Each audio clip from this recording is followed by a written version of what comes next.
Muy buenas tardes a todos. ¿Qué tal? ¿Cómo están? Sin querer pecar de optimista, la firma del acuerdo de paz entre Estados Unidos e Irán en Versalles da un cierto respiro a la economía mundial. Pero seguro que nuestro invitado de hoy, el guitarrista y compositor argentino Lautaro Tisera, no conocía esta noticia cuando bautizó su último álbum con el nombre de Bayún, es decir, un momento de alegría, bullicio o diversión.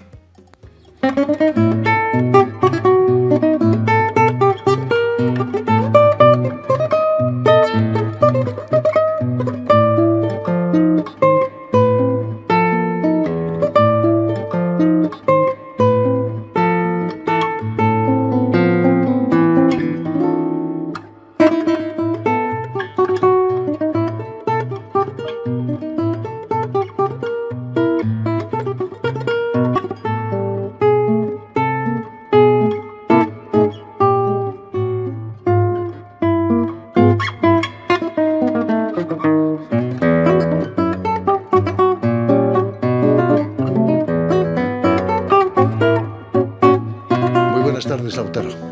Muy buenas tardes, Jordi. Muchas gracias por invitarme. Bienvenido. Saludos a la audiencia. A Radio Francia Internacional, una vez más. Una vez más, la 200. En este mundo en el que las noticias no son siempre buenas, necesitamos más que nunca milonga, música, tango. Exacto. ¿Cómo vives toda esa situación mundial? Bueno, uno trata de hacer música y llevar un mensaje un poco más optimista, ¿no? Que hay una salida después de esto. Esperemos, ¿no? Siempre. Estábamos escuchándote en un tango que se llamaba Cachivaches, que pueden ser objetos viejos o rotos, pero también he leído que son los trastes de la guitarra, ¿no? Bueno, puede ser también pueden ser las personas como que no funcionan, no sirven. Yo empiezo a sentirme como un cachivache. Ah, tú te sientes, bueno, yo sentí que varios jueces eran cachivaches en Argentina, por eso le puse cachivache. También. Por cierto, ¿qué significa el título Bayún exactamente? ¿Cuál es la historia de este disco?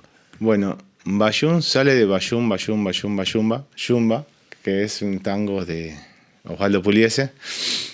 Y bueno, yo siempre trato de buscar algún personaje del tango y a partir de eso proyectar, ¿no? Las composiciones, las interpretaciones, los títulos, digamos, un enfoque, ¿no? ¿Cómo decirlo? Contemporáneo, ¿no? Exacto. Entonces, y también le compuse un tango que era a otro gran del tango, a Leopoldo Federico. Bueno, y así puedo seguir. Pero también, además del tango, trato de en todos mis discos componer algo que tenga que ver con las músicas regionales de Argentina. Por ejemplo, la música del litoral, que puse una música que se llama Litoraleña, que escribí, ¿no? Y después, ¿qué otros ritmos puse ahí que no sean del tango? No. El malambo, pero el malambo tiene que ver con la provincia de Buenos Aires, de donde soy. En tus composiciones, Lautaro, sí. Usas armonías muy audaces. Estábamos hablando antes que podrían ser post-Piazzolla, ¿no? Bueno, yo no lo pienso así, pero es un halago viniendo. Yo lo tomo como tal. Yo me dejo fluir cuando no pienso en todo eso y después sí le doy un orden para que sea, ¿no? Pero no estoy pensando. Sale normalmente porque son músicas de raíz. Entonces uno puede tocar una milonga tradicional y después puede darse el lujo de no sé, de sacar su voz. Por supuesto. Vamos a hablar de tus raíces. Ay. Permíteme que recuerde a nuestros oyentes que has nacido en La Plata en 1980, en una familia muy vinculada con la medicina. Exacto. Eres sobrino nieto de un célebre cardiocirujano, pero era inevitable, imagino, para ti no empezar a estudiar medicina, ¿no? Claro. Yo empecé primero música y después quise estudiar medicina, pero la música, la composición, la guitarra, es como que le encontré ese lado espiritual a la vida. Pronto te das cuenta de que con la música se llega más directamente al corazón que con un bisturí, ¿no? Exacto. Va directo. Llega por los ojos, los oídos y llega al corazón. Aunque puede ser también muy triste para algunos, ¿no? Ciertas canciones traen recuerdos. No. Bueno, todos los estados anímicos son válidos. ¿no? Pero las canciones nos traen, nos evocan. Ese es el poder de la canción, ¿no? ¿Has visto llorar a gente del público alguna vez? Yo no, porque por lo general hay luces y veo así, estoy concentrado en la música, pero cuando termino muchas veces, bueno, me acuerdo, en Madrid la última vez que toqué, presenté el disco anterior, Rendezvous, y no, dicen que muy emocionados se fueron la gente, el público. No. Muchos argentinos, imagino, el público. Argentinos, sí, muchos argentinos, también españoles, bueno, y de toda Latinoamérica, ¿no? Muchos, que les toca el tango, que les toca la música argentina, ¿no? Por supuesto. Lautaro, ¿es cierto que empiezas a tocar la guitarra copiando a tu hermano, que tocaba rock? Claro, en mi familia eran más folcloristas. Mi padre, mis tíos se juntaban en las reuniones familiares y tocaban folclore. No simplemente argentino, sino en esa época, ¿no? Atahualpa Yupanqui, los olimareños. Bueno. Y claro, uno cuando era chico era más familiar una letra de rock que hablaba de las actualidades. Pero bueno, después, viendo que con ese instrumento se podían hacer otras músicas, me enganché por ese lado. Y bueno, y no paré hasta hoy. Era un poco viejuno, ¿no? Como dicen el folclore. Bueno, es que no lo contextualizaba en ese momento con mi vida. Ese es el tema. ¿Cuándo empiezas? ¿A qué edad empiezas realmente a apreciar el folclore, el tango? Y a mí se me cayó un lagrimón cuando escuché a los 17, 18 años la primera vez a Dios Nonino. ¿A quién no? Bueno, ahí dije, upa. Y ahí empecé ahí es como que es una entrada, ¿no? Con la música más de raíz, ¿no? De raíz de ahí, Argentina, de Buenos Aires, ¿no? De la provincia, de las otras provincias de Argentina. Y bueno, me resultaba también más cercano tocar esas músicas. ¿Ha cambiado la imagen del folclore en Argentina estos últimos años? ¿Los jóvenes se interesan más que antes en mi por época, el folclore? Sí. No, en mi época hubo un furor, cuando yo estaba en el secundario, de una mujer que fue muy grosa de mi generación, que se llamaba Soledad Pastoruti. Y ella es como que empezó con el poncho y todos los chicos de adolescentes, ¿no? La empezaron a seguir, llenaba estadios y todo eso, o sea, no. Y ahí y empezó de vuelta la cosa de nosotros de agarrar la guitarra y tocar folclore, ¿no? Que estaba un poco relegada, ¿no?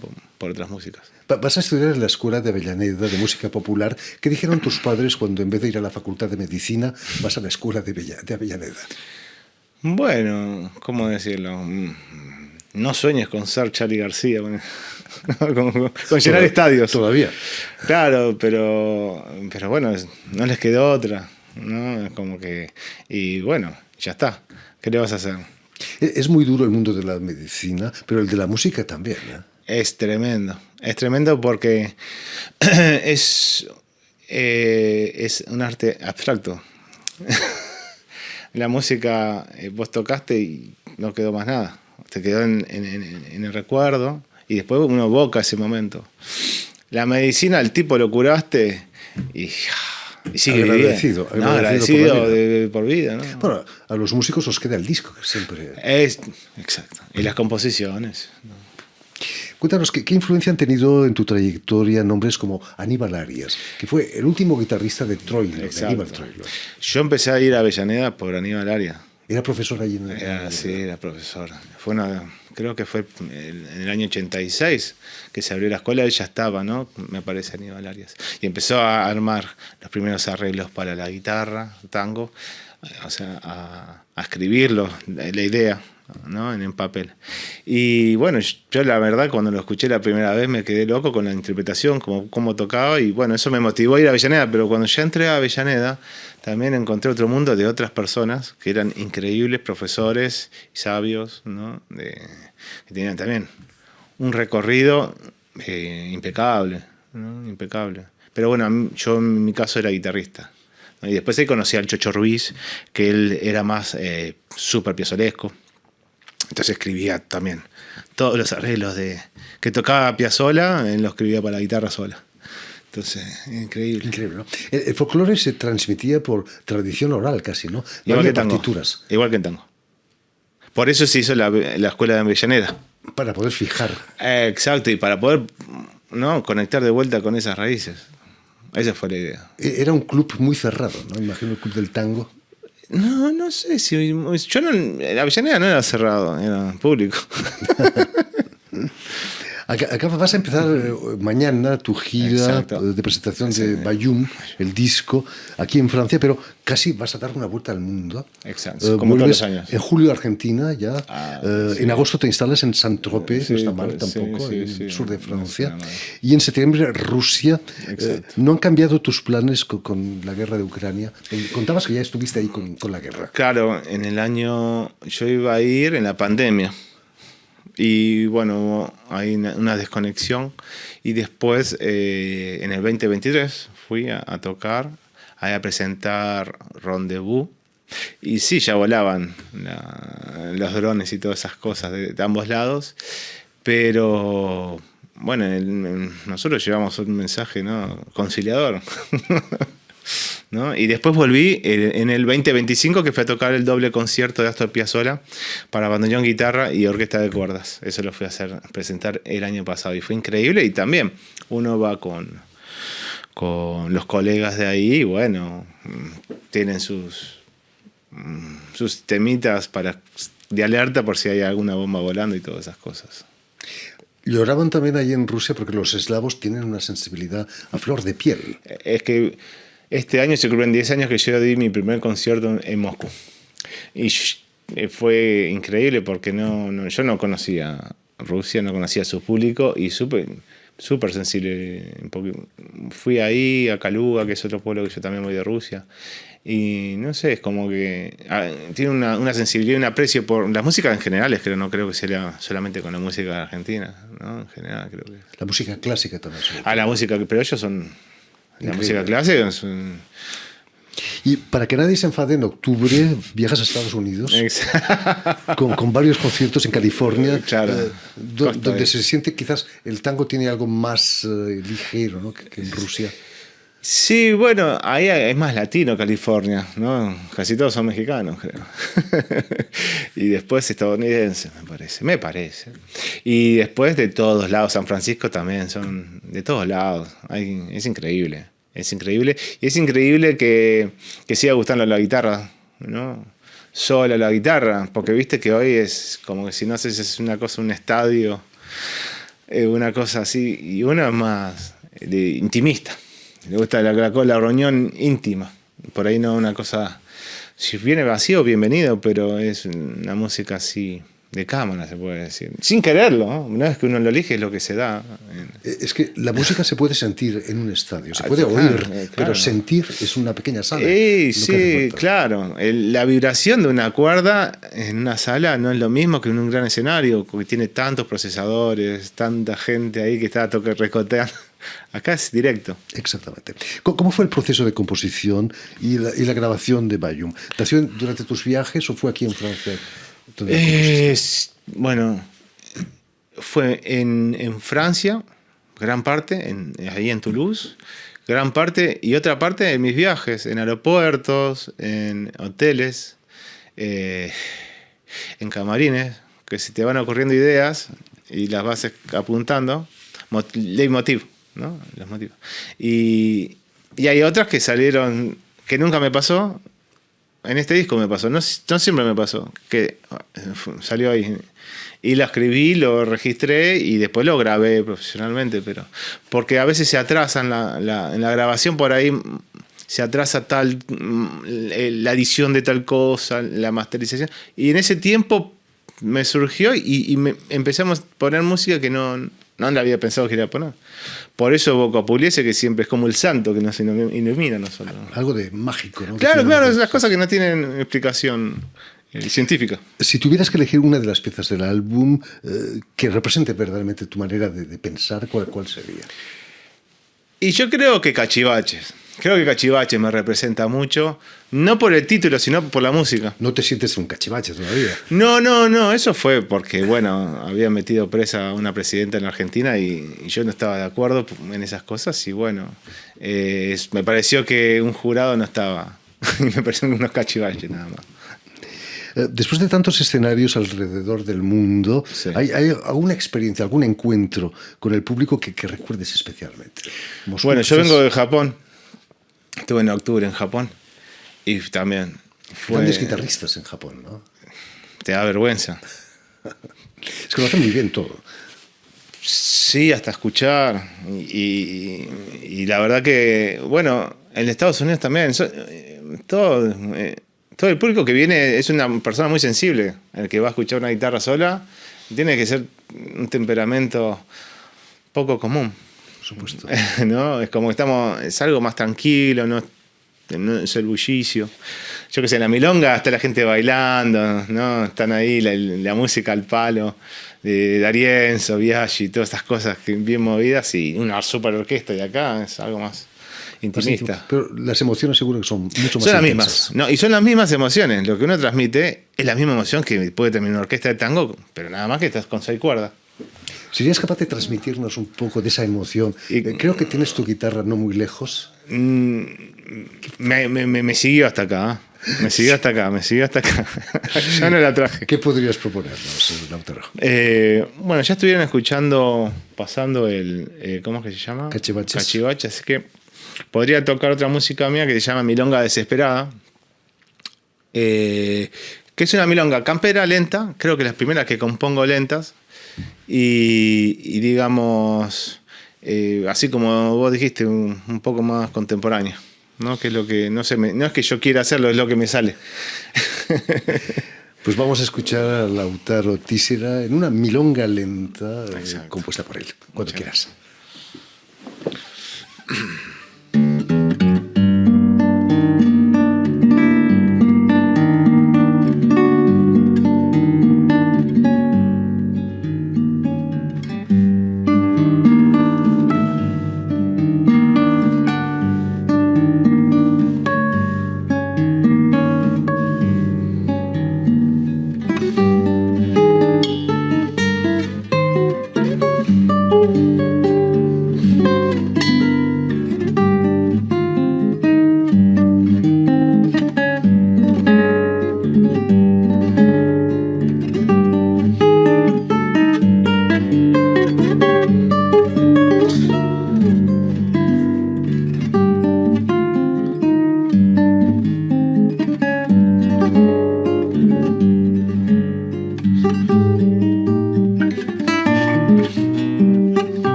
Muchísimas gracias, Lautaro. Tiene algo de inquietante, algo de diabólico. Quizás sea por la afinación, ¿no? Quizás sea por la afinación. En fin, pues ya lo saben, si están aquí en París no pueden perderse la actuación del guitarrista argentino Lautaro Tísera el 24 de junio, si no me equivoco, en la Maison de l'Amérique Latine de París. 21 horas. ¿Perdón? 21 horas. A las 21 horas, por supuesto. Gracias de nuevo, Lautaro. Permíteme también que dé las gracias a Rohan Cuisenot y a David Brockway, quienes se han ocupado hoy de la dirección del programa, y también saludar a nuestros telespectadores, porque también los tenemos, que nos siguen en toda América, desde Chicago hasta la Patagonia, pasando por La Plata, seguramente, gracias a una cadena de televisión que se llama UCL, un canal latino que transmite desde Montevideo, por cierto, y también una red que se llama TAL, que reúne televisoras públicas y universitarias de todo el continente. Y a ustedes, muchísimas gracias por su atención y les damos cita para una nueva edición de El Invitado de Radio Francia Internacional.